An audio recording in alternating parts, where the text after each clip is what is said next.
বাগানের মধ্যে কিভাবে বস্তায় আদা চাষ করে দেখেন। এখানে আদা তোলা হচ্ছে। ভাই আদা আছে তো এর মধ্যে? জি আছে আছে অবশ্যই আছে। হ্যাঁ, আছে। এই বস্তায় আদা করছেন নাকি? জি। আচ্ছা দেখি, কাটেন তো দেখি কতটুক আদা হয়। ও ভাই, কত টাকা খরচ হয় এক বস্তা আদা লাগাইতে?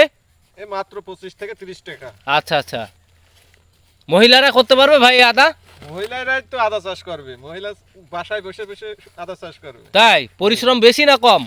পরিশ্রম বেশিও না আবার কমও না, মাঝে মধ্যে একটু দেখাশোনা করতে হয়। আচ্ছা আচ্ছা, তাহলে দেখি। এই যে আদা আসছে নাকি? হ্যাঁ আদা এই যে আসছে, এই যে আসছে। তো বিশাল আদা হয়েছে দেখছি। মাশাল্লাহ, কত বড় আদা হয়েছে।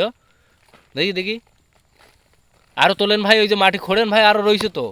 হ্যাঁ আরো আছে। হ্যাঁ হ্যাঁ, তোলেন দেখি, সব আদা বের করেন ওই বস্তার থেকে। হ্যাঁ তোলেন। এটার ভিতর আর মনে হয় নেই। ও আর নেই না, ওই ছোট একটা। ও ভাই, তা কয় টাকার আদার বীজ বিক্রি করবেন এই বছর? এবছর প্রায় টার্গেট আছে 2.5 থেকে 3 লাখ টাকা। 3 লাখ টাকা হবে ভাই? অবশ্যই হবে। যাক আলহামদুলিল্লাহ। এটা কেমন হয়েছে দেখি।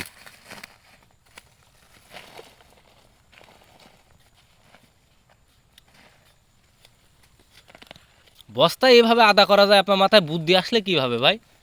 এই বস্তায় আদা চাষ করে, এটা আমি কৃষি অফিস থেকে ট্রেনিং পাইছিলাম হ্যাঁ, এবং আমি নিজে নিজে আর কি বীজ উৎপাদনের জন্য লাগাইছি। আর আছে ভাই এই বস্তায়? হ্যাঁ আছে আছে। কি সর্বনাশ, সে তো 500 গ্রাম ছাড়াই গেল ভাই।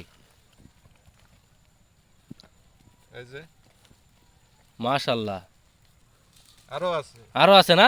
এই যে চমক। হ্যাঁ। এই যে ও, কত সুন্দর আদা। দেখছেন? হ্যাঁ, ধন্যবাদ আপনাকে।